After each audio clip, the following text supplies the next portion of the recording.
Bismillahirrahmanirrahim. Assalamualaikum warahmatullahi wabarakatuh. Alhamdulillahi rabbil alamin. Wassalatu wassalamu ala rasulillahi wa ala alihi wa mawalah.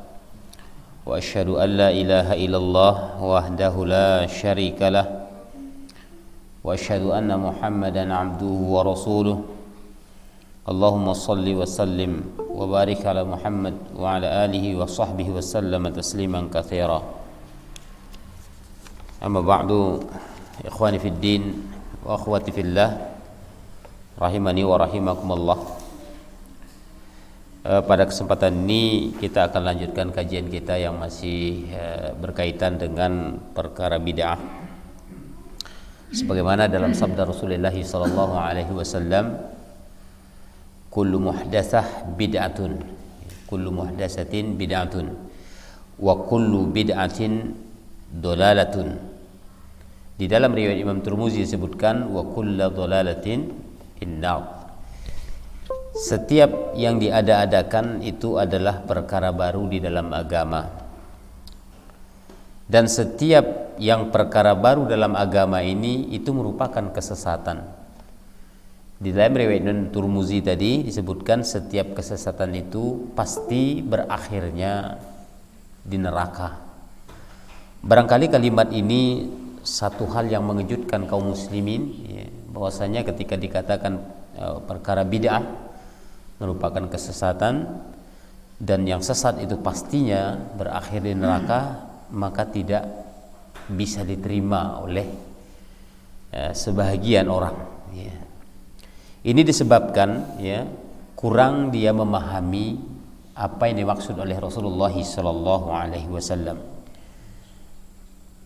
Dikatakan oleh Imam Malik di dalam satu perkataannya yang telah sabit, ya, dari beliau, man ibtada'a fil islami bid'atan yaraha hasanatan faqad za'ama anna Muhammadan sallallahu alaihi wasallam khanar risalata.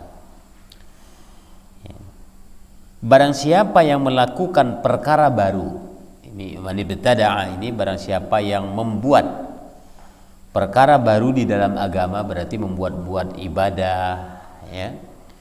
Cara zikirnya dibuat sendiri, tidak ada dalil yang menegaskan hal itu, ya. Jadi barang siapa yang membuat-buat perkara baru di dalam agama, bid'atan, yaitu satu perkara baru, itu satu perkara bid'ah begitu, yaroha hasanatan, dan dia menilai itu adalah satu kebajikan, itu hasanah begitu. Makanya ada istilah orang itu ada bid'ah hasanah, ya.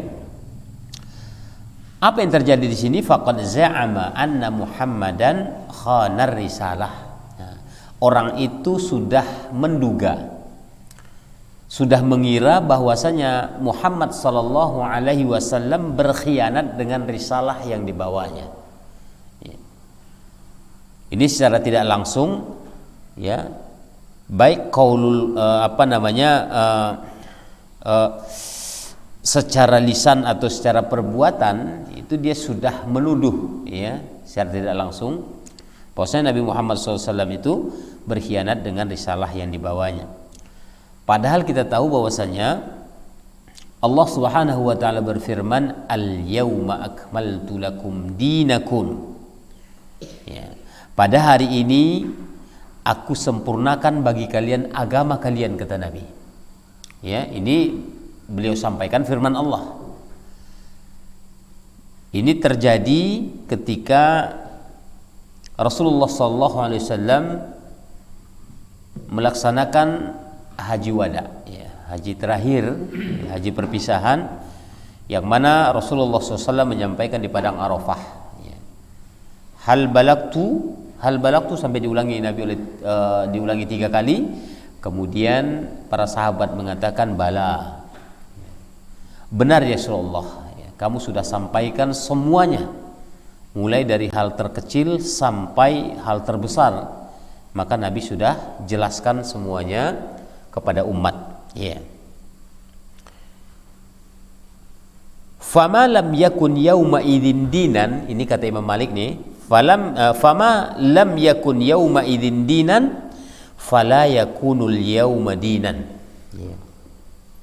Kalau hari ini, itu di zaman dulu, dia mengatakan kalau hari ini itu bukan bagian dari agama, berarti di hari esok pun itu bukan bagian dari agama. Artinya di sini ketika para sahabat tidak lakukan itu yang dilakukan oleh orang-orang hari ini begitu, di zaman sahabat tidak mereka lakukan, di zaman tabi'in tidak mereka lakukan, di zaman tabi'ut tabi'in mereka tidak lakukan, dilakukan orang hari ini, itu berarti bukan agama. Makanya dikatakan oleh Imam Malik, kalau hari ini itu bukan bagian agama, di esok hari pun itu bukan menjadi agama. Makanya banyak yang susah menerimanya, karena banyak sekali amalan-amalan yang tidak sesuai dengan yang dicontohkan oleh salafun as-salih. Ya. Ruwiya hadzal qaul 'anil Imam Ahmad tilmidhuhu Ibnul Majishun kama fil i'tisam. Ini sebenarnya ucapan ini memang diriwayatkan langsung dari Imam Ahmad, dari Imam Malik, dari Imam Malik, yang meriwayatkan itu adalah muridnya sendiri, namanya Ibnu Majishun. Ini terkenal ini, ya, Ibnu Majishun ini banyak menukil ucapan Imam Malik sebagai gurunya.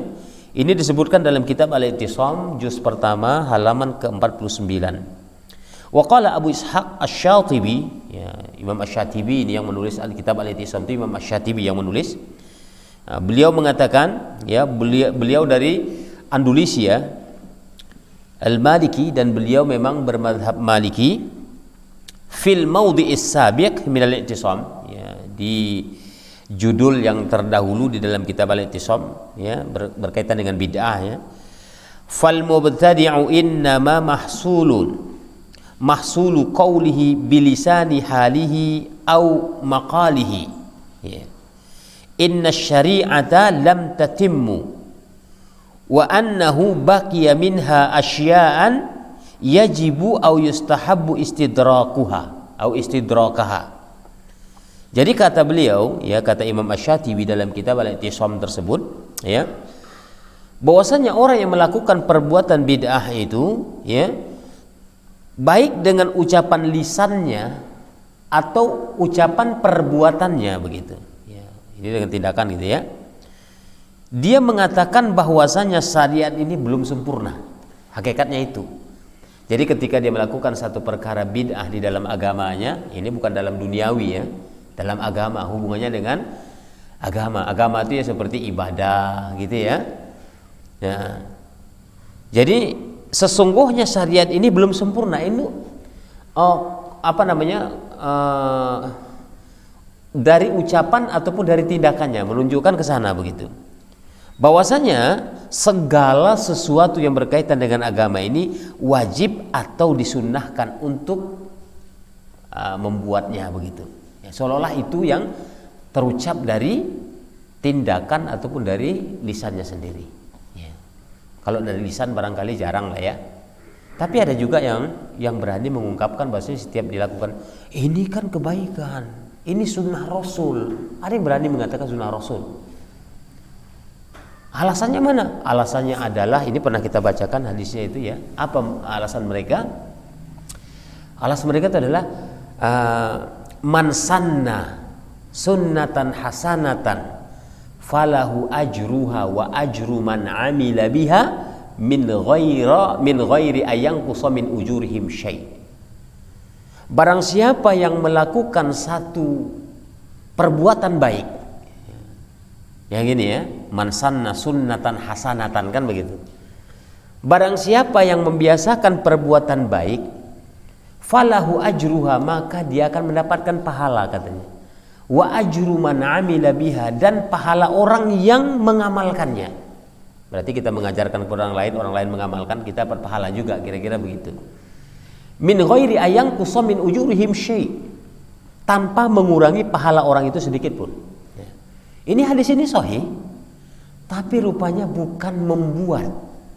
Maknanya itu bukan man sanna sunnatan hasanatan, itu bukan barang siapa yang membuat kebaikan, bukan itu artinya.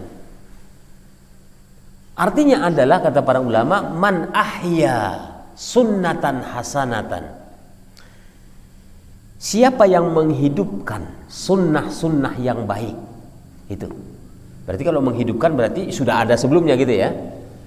Tapi kalau membuat belum ada contoh sebelumnya, ini perbedaannya. Iya. Nyatanya kata para ulama, makna man ahya sunnatan, man sanna sunnatan itu adalah man ahya sunnatan hasanatan. Siapa yang menghidupkan sunnah-sunnah yang baik. Artinya apa? Sunnah-sunnah salafun saleh dulu. Makanya dikata oleh Imam Malik tadi, kalau hari ini bukan agama, di hari esok pun itu bukan jadi agama. Kira-kira seperti itu. Jadi tidak ada alasan kita bahwasanya kita melakukan satu perbuatan dianggap itu adalah satu kebajikan, itu sudah merupakan bagian dari agama. Kenapa? Karena kalau itu dianggap sebagian daripada bagian dari agama, berarti kita sudah membuat syariat baru di dalam agama yang sudah sempurna. Kita membuat syariat baru. Akhirnya dilarang. Tayyib. Waqad thabata an jam'in min ashabin Nabi sallallahu alaihi wasallam an-nahya an katsiri minal bid'i fi waqa'i'in mutaaddidatin. Iya. Fi waqa'i'a mutaaddidatin. Telah sabit banyak dari sahabat ya diriwayatkan dari Nabi sallallahu alaihi wasallam tentang larangan ya perbuatan-perbuatan bid'ah itu di hadis-hadis yang sangat banyak sekali, yang beragam ya. Banyak sekali larangan itu ya. Wa qad haka al-Imam Abu Ishaq Asy-Syatibi al-Maliki al-Andalusi ya. Al-Andalusi ijma' as-salafi min as-sahabati wat tabi'in wa man yalihim ala dhammil bid'ah wa taqbihaha ya.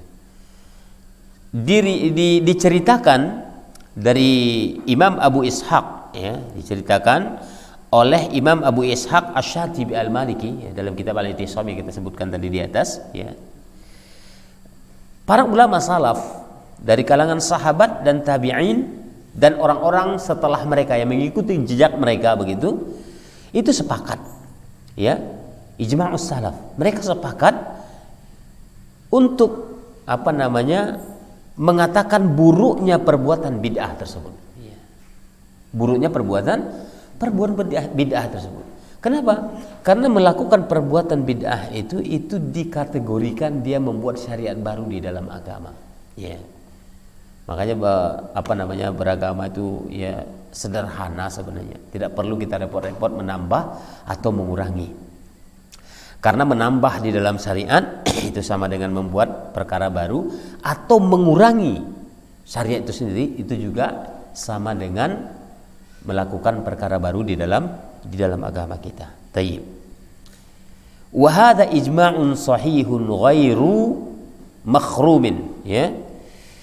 Lam yathbut an ahadi minas sahabah awit tabi'in annahu ajaza syai'an minal bidai awit tasahuli fi amriha ya. Ini merupakan kesepakatan yang benar, kesepakatan yang sahih ya, dan bukan suatu hal yang diada-adakan ya. Ini bukan suatu hal kejelekan begitu. Lam yathbut an ahadi minas sahabah, tidak ada satu pendapat pun atau satu riwayat pun yang sabit dari salah satu sahabat ya, atau dari kalangan tabi'in bahwasanya mereka itu ada yang membolehkan perbuatan bid'ah atau meringan-ringankan perkara tersebut, at-tasahul. Tak ada pun satu di antara mereka. Mereka kecam itu dengan keras ya. Kenapa demikian? Ya di sini disebutkan amma rawa al-Bukhari ya an Umar radhiyallahu anhu annahu qala ya lamma jama'a an-nas ala imamin wahidin fi salati at-tarawih ni'matu bid'ah hadhihi ya fal muradu bid'ah lughatan wa mimma yadullu ala dhalika ma rawahu al-Bukhari fi salati at-tarawih an Aisyah radhiyallahu anha anna an-nabiy sallallahu alaihi wasallam shalla bin nasi at-tarawih salasa layalin ثم اجتمع الناس في ليلة الرابعة فلم يخرج عليهم صلى الله عليه وسلم حتى خرج لصلاة الصبح. Ya, ini Banyak orang yang membawakan alasan, jangan katakan bid'ah itu tercela. Kenapa? Umar bin Khattab saja mengatakan ketika dia mengumpulkan orang-orang sholat tarawih, di dalam Sahih Bukhari disebutkan, apa kata Umar ketika itu waktu kekhalifahan beliau? Hadhihi ni'matu bid'ah, atau ni'matul bid'ah hadhihi. Senikmat-nikmatnya bid'ah itu ya ini, begitu. Ya. Nyatanya para ulama membahas ucapan Umar itu. Kenapa Umar mengatakan begitu? Ya, perbuatan yang baru ya ini yang paling nikmat. Kira-kira kan seperti itu ucapannya. Jadi dimaksud oleh Umar itu adalah bukan bid'ah fi'liyah, bukan bid'ah secara prakteknya, itu bukan. Ya. Tapi yang dimaksud oleh Umar itu adalah bid'ah secara lughatan saja, secara bahasa saja, ya. Hal itu memang ditunjukkan oleh satu riwayat dari Imam Bukhari juga, diriwayatkannya dari siapa? Aisyah radhiyallahu anha. Hadis dari Aisyah ini berbicara tentang Nabi sallallahu alaihi wasallam, ya, salat dengan para sahabat ketika itu, yaitu salat tarawih. Ya, pertama kali dilakukan salat tarawih itu Nabi keluar ke masjid, orang-orang pun mengikuti Nabi, ya, sampai 3 malam berturut-turut, sampai 3 malam, ya. Kemudian hari keempatnya atau malam keempatnya Nabi tidak keluar lagi, tidak keluar lagi, ya, sampai beliau subuhnya lagi keluar, ya. Waktu subuhnya baru Nabi keluar. Falamma qadal fajar akbala 'ala an-nasi fatashhada, ya, fatashhada, na'am. Jadi ketika selesai sholat subuh, Nabi pun membalik atau membalikkan badan ke arah sahabat. Ya, apa dia lakukan? Summa qala, kemudian dia mengatakan, amma ba'du, adapun setelah itu, fa innahu lam yakhaf alayya makanakum walakinni khasyaitu an tufradu alaikum fata'jizu anha. Begitu Nabi membalik, dia bilang, adapun setelah itu, katanya, amma ba'du, yang aku khawatirkan bukan kalian sholat bersamaku, bukan, kata Nabi. Yang aku khawatirkan kenapa aku tidak keluar malam keempatnya, yang aku khawatirkan itu bukan kalian itu sholat bersamaku, bukan. Yang aku khawatirkan adalah jangan-jangan sholat tarawih ini nanti diwajibkan atas kalian, kata Nabi. Itu yang aku khawatirkan, makanya aku nggak keluar gitu. Karena ketika itu kan wahyu belum terputus, masih berlanjut wahyu. Kalau itu dilakukan Nabi setiap malam pada bulan Ramadan itu, jangan-jangan dikhawatirkan oleh Nabi, Allah Subhanahu wa taala mewajibkan itu kepada kita. Pasti itu memberatkan bagi kalian, kata Nabi. Iya. Jadi apa yang diucapkan oleh Umar ketika dia mengumpulkan orang salat tarawih itu, hadhihi ni'matu bid'ah, atau ni'matu bid'ah hadhihi, itu yang dimaksud dia adalah bid'ah qauliyah, bid'ah dalam ucapan saja secara bahasa. Karena sudah pernah itu ada di zaman Nabi. Tapi kalau hari ini kita lakukan satu perkara bid'ah di dalam agama kita, ya, yang tidak ada di zaman Nabi, tidak ada di zaman sahabat, itu tidak bisa disamakan dengan apa yang diucapkan oleh Umar. Itu jauh perbedaannya, ya, jauh. Karena dimaksud dengan bid'ah itu pernah kita sampaikan, ya, bid'ah adalah, kata Imam Asy-Syatibi dalam Al-I'tisam juga, apa kata beliau? Mukhtara'atun fid dini. Itu yang disebut bid'ah itu. Mukhtara'atun fid din, yaitu membuat perkara baru dalam agama yang tidak ada contoh sebelumnya. Ya, tapi yang dibuat Umar itu ada contoh sebelumnya kan? Itu yang disebut dengan bid'ah itu. Mukhtara'atun fid dini, ya, tudahi syar'iyyah. Mengada-ngada membuat-buat perkara baru di dalam agama mirip sama agama, ya susahnya mirip ini. Makanya banyak orang tidak mengakui itu bid'ah begitu. Karena mirip sekali, apalagi yang mau dikoreksi, oh, mirip kok, sama gitu. Bacaan Quran juga, kira-kira kan gitu ya. Ya dibaca Quran juga, tapi rupanya salah penempatan begitu. Ya. Mukhtara'atun fid dini tudahi syariah yuqsadu biha li ta'abbudi lillah. Sementara niatnya itu untuk beribadah kepada Allah. Nah, di situlah letak kesamaran, ya, perkara bid'ah yang diucapkan oleh Umar Ibn Khattab radhiyallahu taala anhu ini. Ya. Kemudian Bal qad thabata an Umar. Nah, ini dia yang saya bacakan ya, radhiyallahu anhu annahu qala kullu bid'ah dhalalah. Ya. Akan tetapi dalam riwayat yang lain dari Umar bin Khattab juga mengatakan bahwasanya kullu bid'ah dhalalah, semua bid'ah itu sesat. Umar sendiri juga yang ngomongkan. Ya, masa Umar membantah omongannya sendiri kan nggak mungkin. Ya. Cuman para ulama menempatkan kapan dia mengucapkan itu dan untuk apa tujuannya, itu yang dilihat oleh para ulama. Makanya dikatakan ni'matu bid'ah hadhihi. Senikmat-nikmat bid'ah itu ya ini gitu. Ketika dia mengumpulkan orang salat tarawih itu. Iya. Padahal hadis yang menyebutkan kullu bid'ah dhalalah itu dari Umar juga. Ya. Umar sendiri yang ngomong. Masa dia mengatakan ya nikmat bid'ah ini tapi sesat? Ya kan nggak mungkin. Ya. Tidak mungkin dia mengatakan kenikmatan ya kesesatan itu satu kenikmatan. Ini sangat mustahil sekali begitu. Ini dalam Sahih Bukhari, ya. Tayyib. Ya. Kullu bid'atin dhalalatun wa in ra'aha an-nasu hasanatan. Semua bid'ah itu sesat kata Umar walaupun semua orang memandang itu baik. Makanya kita dikatakan juga standarisasi amalan itu bukan hanya sekedar baik, tapi harus benar. Walaupun orang lain melihatnya itu jelek. Yang penting benarnya dulu. Ya. Setiap kebenaran pasti kebaikan. Walaupun buruk di mata orang yang melihatnya. Ya. Kemudian fal bid'u muharramatun wa madhmumatun kullaha. Sementara bid'ah itu muharramah, itu diharamkan semuanya, madhmumah kullaha, tercela semuanya, ya. Sebagaimana dikatakan oleh Imam Asy-Syatibi juga dalam kitab Al-I'tisam, ya. Anna ma qila fihi minal bid'i makruhun yanbaghi an yahmila ala kirahati tahrim. Andai kata pun ada orang yang mengatakan bid'ah ini kan cuma sekedar makruh saja ini gitu. Andai kata ini. Tapi kata Imam Asy-Syatibi ini besar kemungkinan atau lebih pantas kemungkinan ucapan itu dibawakan kepada kirahatut tahrim. Kirahahnya itu makruhnya itu adalah kepada pengharaman gitu. Ya, karena ada kirahatut tanzih, ada kirahatut tahrim namanya. Kirahatut tanzih ini ya makruh yang sifatnya tidak sampai derajatnya haram gitu. Kalau qiraatul tahrim ini derajatnya itu sampai ke tingkat pengharaman gitu. Itu sebagaimana disebutkan oleh Imam Syatibi itu, ya, dalam kitab Al-I'tisam, ya.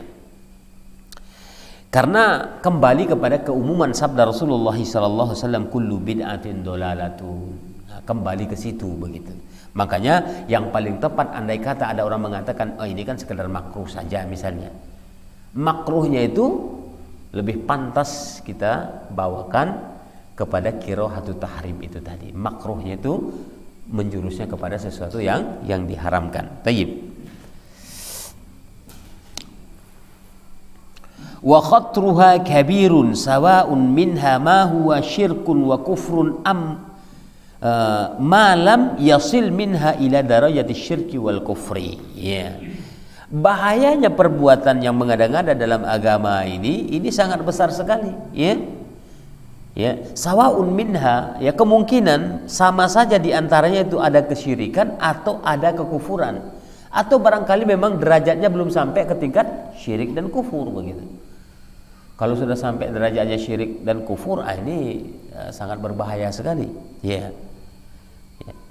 Wa makana minal bid'ah duna syirki wal kufri huwa min a'dhamil asbabil lati tuaddi ila al-wuqu'i fi syirki wal kufri, ya. Semua perkara bid'ah ya tidak sampai derajatnya kepada kesyirikan dan kekufuran, ini besar kemungkinan akan menjadi sebab ya akan terjadinya perbuatan itu menjurus kepada kesyirikan dan kekufuran. Awal mulanya pernah kita sampaikan di sini masalah ziarah kubur gitu ya. Awal mulanya ziarah kubur itu biasa loh. Ziarah itu malah dianjurkan oleh Nabi bagi laki-laki. Ya, kuntu nahaitukum an ziyaratil kubur ala fazuruha fa innaha tuzakkirukumul maut, kata Nabi.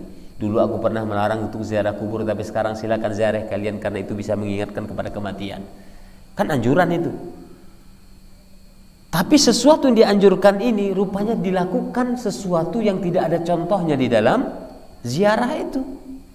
Awal mulanya sih biasa-biasa saja, ya. Awal mulanya datang ke sana ya melihat itu. Nah, kemudian lama-lama kok nggak enak kalau nggak berdoa. Wah, nggak enak juga kalau nggak baca ini dan itu. Nggak bagus kalau nggak disiram. Nggak bagus nggak bawa kembang. Mulai dia. Awal mulanya biasa gitu. Makanya sesuatu perkara baru yang kecil-kecil itu besar kemungkinan akan menjurus kepada kesyirikan dan kekufuran itu. Makanya dilarang. Iya. Banyak sekali praktek-praktek, ya. Ketika ziarah kubur itu dilakukan dengan cara perbuatan yang baru di dalam agama sehingga menjurus kepada kesyirikan. Akhirnya apa? Dia berdoa kepada kuburan itu, ya fulan. Ini kan banyak nih orang mau pergi ujian saja dia, ya. Minta izin sama orang tua yang sudah mati, datang dia, ya mak, aku mau ujian, ya. Apa hubungannya gitu loh, ya. Dari perkara kecil itulah dia menjadi sesuatu yang besar, terjadilah kesyirikan. Orang kan banyak nggak ngerti kenapa tidak boleh pakai sandal ke pemakaman. Orang kan nggak pernah ngerti itu. Rahasianya sangat besar sekali sebagaimana dijelaskan oleh Ibnu Utsaimin rahimahullahu taala. Ya, kenapa kita harus mengucapkan salam? Itu ada apa sih gitu? Ziarah kubur itu kan begitu. Begitu datang kita ke pemakaman, assalamualaikum ya ahlad diyar, ya. Antum sabikuna wa nahnu antum gimana doanya? Assalamualaikum ya ahlad diyar innakum sabikuna wa inna nahnu bikum lahikun, ya. Insyaallah bikum lahikun, ya. Itu ucapan itu sebenarnya mengucapkan ke tempat orang-orang yang sudah mati, itu merupakan rumah mereka, kata Ibnu Utsaimin, ya. Begitu sampai assalamualaikum ya ahlad diyar, keselamatan dan kesejahteraanlah bagi kalian wahai penghuni tempat ini. Maksudnya tempat ini adalah rumah kalian. Ibaratnya kita datang ke rumah orang kan pakai salam, ya, assalamualaikum, ya kan gitu. Ya itu cuma kan nggak ada aktivitas yang lain. Ucapkan salam, buka sandal. Kenapa kok buka sandal? Dibukalah sandal kita untuk masuk ke rumah orang. Jangan pakai sandal ke rumah orang gitu. Ya. Sampai ke rumah sembarangan duduknya gitu. Ada orang lagi baring, kita mau nengok situ, duduk di atas orang itu gitu. Makanya dilarang duduk di atas kuburan. Memuliakan kuburan kaum muslim itu penting, tapi dengan cara sunnah gitu. Bukan memuliakannya dengan membangunnya. Nah, ini makanya tata cara untuk ziarah itu banyak, tapi orang terkadang tidak memahami. Wah, cuman pakai sandal aja kok, kan nggak apa-apa. Coba bayangkan andai kata orang pakai sandal ke rumah kita, masuk nyelonong, pakai sandal, kira-kira gimana itu? Nah, itu cara menghargai kaum muslimin yang telah duluan, ya, menghadap Allah daripada kita, seperti itu, ya. Nah, ini sebenarnya banyak sekali hal-hal yang dilakukan oleh peziarah kubur tersebut, perkara-perkara yang diada-adakan dan itu mirip dengan agama sehingga nanti menjurus kepada kesyirikan dan kekufuran, naudzubillah. Ini yang kebanyakan.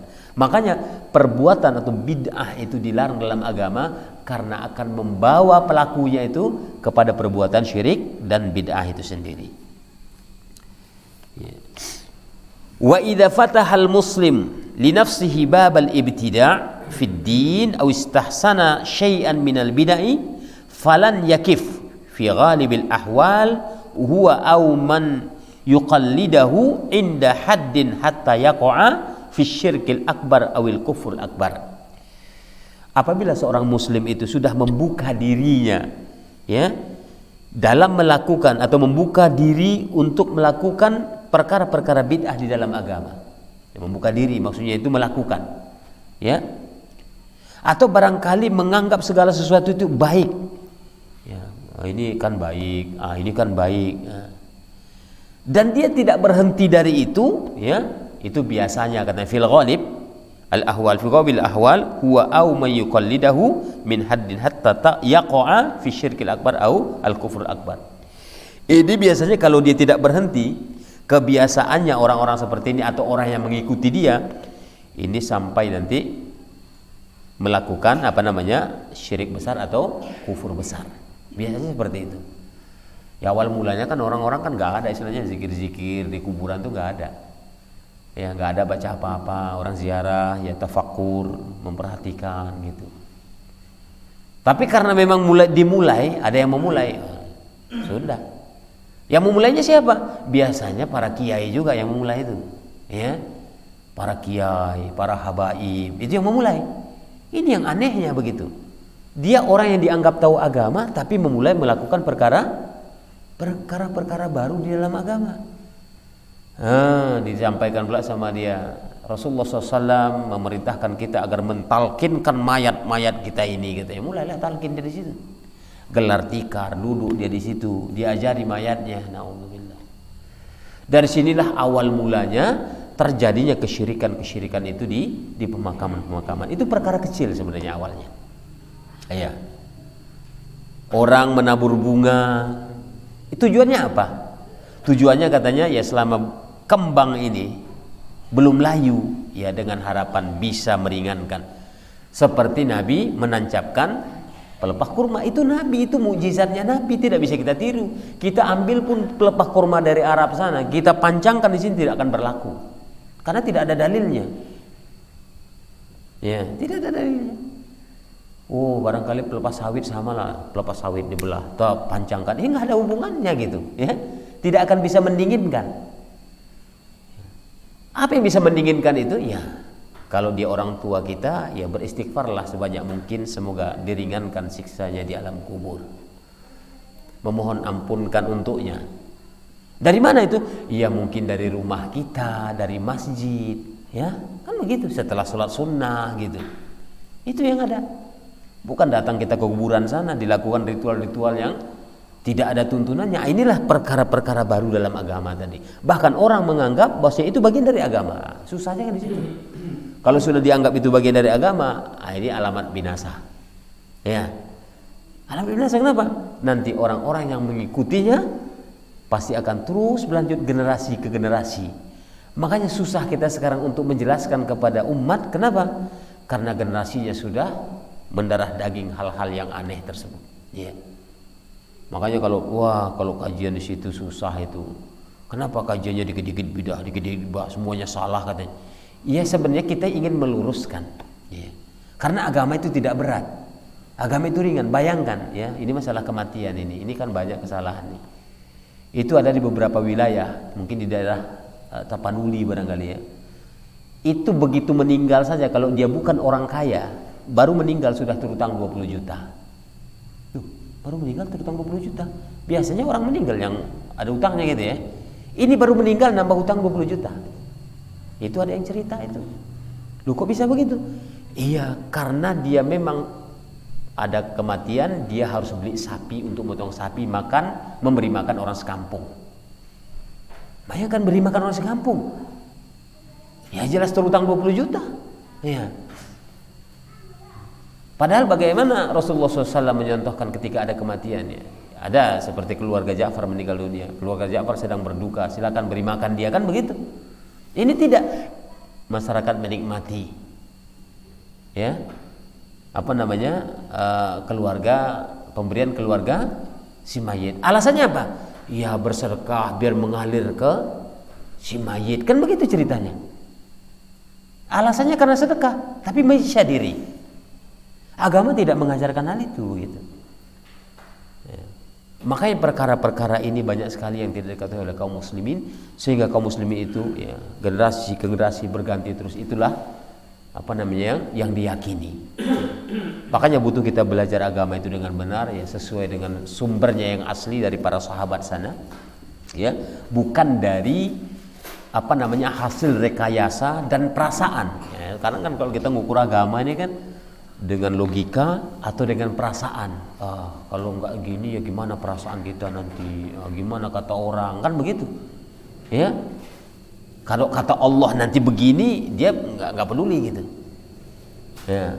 Orang yang dipertimbangkan begitu. Padahal orang manusia ini itu hanya berinteraksi dengan kita di dunia ini. Di akhirat tidak ada interaksi. Bahkan teman dekat begini saya pun kalau sudah di hadapan Allah tuh nggak kenal ya, sudah tidak ada yang kenal.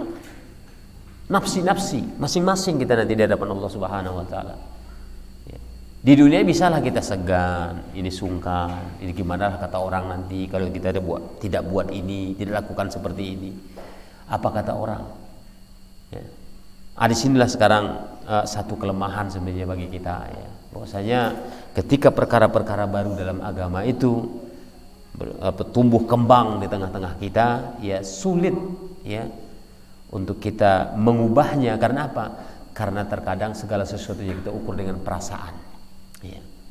Dengan perasaan, ya. Taib.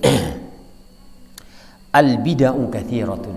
Bid'ah itu sangat banyak sekali, ya. Wa qad sabaqa dzikru katsirun minha, ya. Dan telah disebutkan di antaranya yang sudah banyak sekali yang sudah disebutkan, ya, yaitu wa adzkuru bi syai'in min tafsil, ya, salatan min akhtaril bid'il al-amaliyah, ya. Di sini penulis akan menyebutkan secara rinci ada 3 bid'ah yang paling berbahaya dalam bentuk amalan, atau bid'ah amalan yang paling berbahaya ada 3, ya. Aktsaruha wuqu'an wallati la tasilu ila haddi syirkil akbar, ya. Kebanyakannya terjadi, ya, bid'ah yang terjadi ini tidak sampai derajatnya kepada syirik besar, ya. Tidak sampai. Walakin adda ibtida'uha wat tasahul biha ila al-wuqu'i fihi, ya, fi mayali. Akan tetapi, ya, ini bid'ah yang tidak sampai derajatnya kepada syirik besar ini bisa membawa dan mudah terjadinya kepada perbuatan syirik besar itu. Di antaranya adalah yang pertama katanya al bid'atu al ula at tawassul bid'i. Nah, ini bid'ah yang pertama yang dimaksud di sini adalah tawassul bid'ah. Tawassul bid'ah. Orang kan banyak ini kalau dikatakan, oh kalau mereka tuh anti tawassul. Ya. Kita bukan anti tawassul. Tawassul itu ada 2 jenis. Ada tawassul yang diperbolehkan, ada yang dilarang, kan begitu. Bukan mutlak semuanya tawasul tidak boleh gitu, ya. Sayangnya yang menghalalkan tawasul itu, ya, tawasul yang dilarang pula yang dia lakukan. Nah, ini persoalannya, kan, ya. Jadi bid'ah dalam bertawasul. Nah, tawasul secara bahasa artinya adalah at-taqarrubu ila syai'in bisyai', ya. Mendekatkan diri kepada sesuatu dengan sesuatu, mendekatkan diri kepada sesuatu dengan sesuatu, gitu. Itu tawassul namanya. Kalau kita mendekatkan diri kepada Allah melalui perantara, berarti itu kan wasilah, bertawassul namanya itu, ya. Wa minhu ayyataqarraba syakhsun ila syakhsin bi amalin muayyanin. Misalnya katanya seseorang mendekatkan diri kepada seseorang dengan amalan-amalan tertentu, ya. Au bi hadiyatin muayyanatin, atau barangkali dengan memberikan hadiah istimewa, gitu. Itu namanya wasilah, tawassul, bertawassul itu.